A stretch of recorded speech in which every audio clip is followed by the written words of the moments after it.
یعنی پولیٹکس کی وجہ سے نہیں کر رہا، میں یہ ایک پاکستانی ہوتے ہوئے کر رہا ہوں کہ جو میں دیکھ رہا ہوں ہوتے ہوئے جب سے یہ جرائم پیشہ لوگوں کو ہمارے اوپر مسلط کیا گیا ہے، ایک سازش کے تحت ہمارے اوپر مسلط کیا گیا ہے، جو 30 سال سے قوم جانتی ہے کہ انہوں نے کس قسم کے جرم کیے ہوئے ہیں ہمارے ملک سے، اور یہ وہ لوگ ہیں جب مشکل پڑتی ہے سارے باہر بھاگ جاتے ہیں، کیونکہ یہاں سے چوری کر کے پیسہ انہوں نے اربوں ڈالر باہر رکھا ہوا ہے، تو ان کا کوئی فرق ہی نہیں پڑتا ملک اوپر جائے نیچے جائے، ان کا پیسہ تو باہر محفوظ ہے، اور اگر روپیہ گرتا ہے معیشت نیچے جاتی ہے تو ان کو تو فرق نہیں، ان کے تو ڈالرز میں پیسے پڑے ہوئے ہیں۔ تو جب سے یہ آئے ہیں انہوں نے کرش کرنے کی کوشش کی میری پارٹی کو، انہوں نے سوچا کہ یہاں تو جب گورنمنٹ گرائی جاتی ہے تو لوگ مٹھائیاں بانٹتے ہیں، انہوں نے خود اتنی پروپیگنڈا کی اور اپنے اس میڈیا کے ساتھ، میڈیا ہاؤسز کے ساتھ مل کے اور ان صحافیوں کے ساتھ مل کے کہ اس سے بری، ہمارے سے بری گورنمنٹ تھی کوئی نہیں، اور ہم تو لوگ تو تنگ ہیں، اور جب جیسی ہمیں نکالیں گے تو لوگ مٹھائیاں بانٹیں گے۔ تو جب وہ نہیں ہوا اور جو پبلک نکلا ہی ہمارے ساتھ، تو ان کو خوف آنا شروع ہو گیا کہ یہ ہوا کیا، کہ انہوں نے جو سارا نیریٹو بلڈ کیا تھا کہ یہاں تو ملک تباہی کے کنارے پہ کھڑا ہے اور لوگ خوش ہوں گے، تو جب لوگ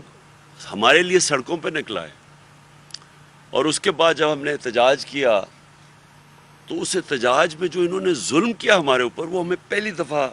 اندازہ ہوا کہ یہاں تو یہ تو کوئی جمہوریت سے تعلق، ان کو تو صرف جمہوریت یاد آ جاتی ہے جب یہ اپوزیشن میں ہوتے ہیں۔ انہوں نے جس طرح کے حربے استعمال کیے، لوگوں کے گھروں میں گھس کے 2-2 ڈھائی بجے لوگوں کے رات کو گھروں میں گھس کے انہوں نے جو لوگوں کو مارا، اور بعد میں جب پولیس سے پوچھا تو انہوں نے کہا جی ہمیں پیچھے سے آرڈر آئے ہوئے تھے یہ کرنے، اور اس کے بعد انہوں نے جو اس دن یہاں ٹیئر گیسنگ، شیلنگ کی، لاہور میں شیلنگ کی، جبکہ وہ لبرٹی پہ فیملیز آئی ہوئی تھی پروٹیسٹ کرنے کے لیے، تو ہمیں تب اندازہ ہوا کہ یہ یہاں کوئی ہم جمہوریت کا کوئی تعلق نہیں ہے اس سے، یہ تو ایک مافیا ہے اپنے آپ کو بچانے کے لیے، اب ہر چیز کرے گا ہمیں کرش کرنے کے لیے۔ لیکن جو حربے استعمال کیے گئے ہیں اس کے بعد، کیونکہ ہم الیکشنز بھی جیت گئے، بائی الیکشنز ہوئے، یہی ان کا الیکشن کمشنر تھا، اس نے پوری دھاندلی کی ان کے ساتھ مل کے، ان کی اپنی گورنمنٹ تھی پنجاب کی، وہ ہم جیت گئے۔ اب پھر انہوں نے الیکشن کمشنر ان کے ساتھ مل کے حلقے چنے جدھر ہم کمزور تھے، وہ جب الیکشن ہوا ہم ادھر بھی جیت گئے۔ سندھ کے جو کراچی کے اندر انہوں نے دھاندلی کی وہ ساری قوم کے سامنے ہے، لیکن وہاں کچھ نہیں ہوگا کیونکہ یہ ساتھ ملے ہوئے ہیں۔ لیکن مجھے جو چیز آپ کے سامنے رکھنا ہے وہ یہ کہ جو انہوں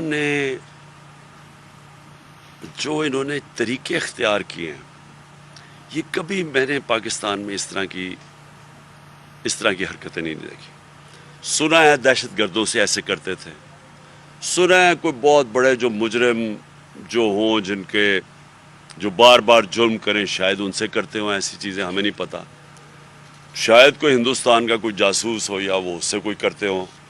لیکن میں نے یہاں پولیٹیکل لوگوں سے اس طرح کا ظلم کبھی نہیں دیکھا، اور خاص طور پہ وہ جو ڈیموکریٹک دور ہے میں نے کبھی ایسی چیزیں نہیں دیکھی۔ انہوں نے پہلے شہباز گل سے جو کیا، اور میرے اوپر تقریباً کنٹمپٹ بھی لگ گیا اسی کے اوپر، لیکن میں نے ریئیکٹ کیا کیونکہ مجھے جب چیزیں پتہ چلیں کہ شہباز گل سے انہوں نے کتنا تشدد کیا، جنسی تشدد کیا، یعنی ننگا کر کے ایک، اچھا اور وہ ہے کون؟ وہ یونیورسٹی پروفیسر ہے، یہ نہیں کہ وہ کوئی دہشت گرد ہے۔ تو میرے سے مانا نہ جائے۔ پھر انہوں نے مجھے جب تصویریں دکھائی، میرے وکیل مجھے ملنے آئے، جب انہوں نے چیزیں مجھے دکھائی تب مجھے اندازہ ہوا کہ انہوں نے کیا اس سے، اور پھر وہ باقی تو خیر عدالت میں بھی مجھے پیش ہونا پڑا اس پہ۔ لیکن جو مجھے اعظم سواتی کے اوپر جو انہوں نے کیا، یہ ایک ایسی چیز ہے جو میں آج آپ کو کہہ دوں کہ میں اب اس کو پوری طرح اعظم سواتی کے ساتھ ہر فورم کے اوپر اب ہم جائیں گے اس کے اوپر کہ، اور مجھے افسوس یہ ہے کہ ہماری عدلیہ نے سو موٹو ایکشن نہیں لیا اس کے اوپر۔ اگر اس کے اوپر ایکشن لے لیتے، کسٹوڈیل ٹارچر تھی وہ، ساری دنیا میں بینڈ ہے،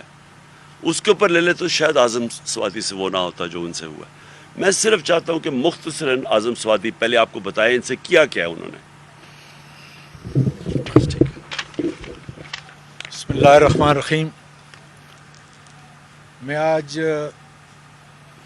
پاکستان میں رہنے والے پاکستانیوں کو اور بیرون ملک جو رہ رہے ہیں ان کو یہ پیغام دینا چاہتا ہوں کہ اللہ تعالیٰ کا شکر ادا کریں کہ پاکستان کو آج اللہ تعالیٰ نے